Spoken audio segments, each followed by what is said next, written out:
Hello বন্ধুরা, চলে এসেছি আবার একটা নতুন ভিডিওর সাথে। আজকে বানাবো মুড়ি ঘন্ট।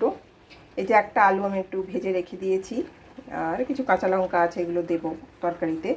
আর মশলার ভেতরে পড়ছে ধনে, জিরে, হলুদ আর লঙ্কা গুঁড়ো সব 1 চামচ করে। ফোড়নে পড়েছে শুকনো লঙ্কা, তেজপাতা আর 5 ফোড়ন, রসুন আর আদা, রসুনটা একটু থেতো করার, আদাটা বাটা, আর হাফ পেঁয়াজ। আর এটা হচ্ছে বাসমতি চাল, এটাকে আমি একটু ভিজিয়ে একটু শুকিয়ে নিয়েছি। এবার এটাকে আমি ভাজা করে নেব। আর এই হচ্ছে রুই মাছের মাথা, আমি ভেজে রেখে দিয়েছি। তাহলে চলুন শুরু করা যাক। আমি এই যে চালটাকে ভেজে নিচ্ছি।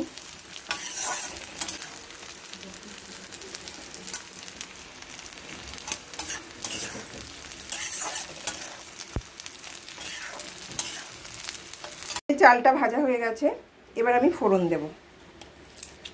তেল দিয়েছি, দিয়ে এবার একটু ফোড়নগুলো দিয়ে দিলাম।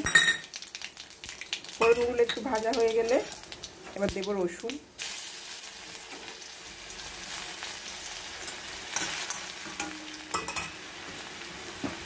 এরপর দিয়ে দেবো পেঁয়াজ।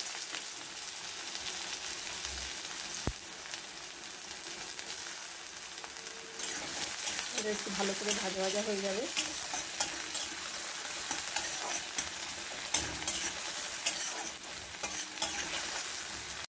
দিয়ে দিলাম নুন, দিয়ে দিলাম এই গুঁড়ো মশলাগুলো। এবার দেবো আদা। আদাটা দিয়েই আমি আলুটা দিয়ে দেবো। আদাটা একটু বেশি ভাজলে একটু তেতো হয়ে যায় আমার মনে হয়, ওই জন্য আমি আদাটা খুব একটা বেশি ভাজি না। দিয়ে দেবো। এবার দিয়ে দেবো জল।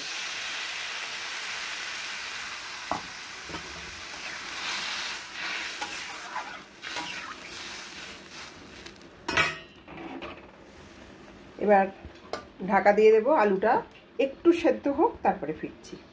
আলুটা সেদ্ধ হয়ে গেছে।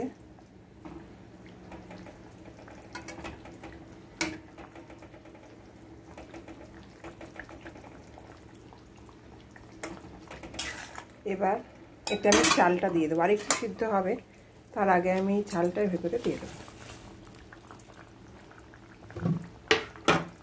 দিয়ে চালটার সাথে আলুটা আর একটু সিদ্ধ হবে।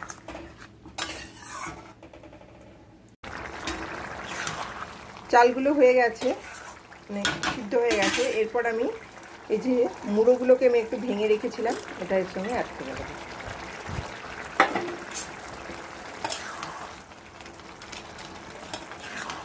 ভালো করে মিশিয়ে নেব এটাকে। মিশিয়ে আরও কিছুক্ষণ এটাকে আমি চাপা দিয়ে রান্না করতে দেবো।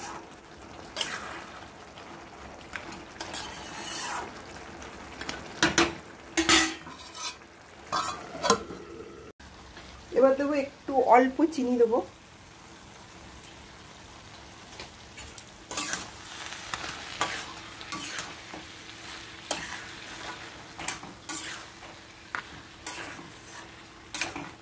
আর দেবো একটু গরম মশলা।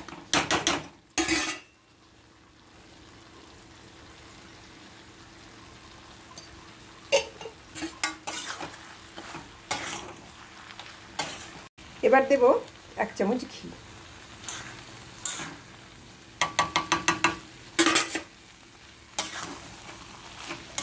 দিয়ে গ্যাসটা বন্ধ করে দিয়ে আমি একটু এটা এইভাবেই রেখে দেবো। এখন আমি এটাকে সার্ভ করবো না বা অন্য পাত্রে ঢালবো, এটা আমি এভাবেই রেখে দেবো। গ্যাস অফ করে দেবো, দিয়ে এটাকে আমি এভাবেই রেখে দেবো। মুড়ি ঘন্ট রেডি। দেখতে খুব সুন্দর হয়েছে, খেতেও খুব সুস্বাদু হয়। যদি আপনাদের পছন্দ হয় তাহলে অবশ্যই বাড়িতে ট্রাই করুন এবং আমাকে সেটা জানান।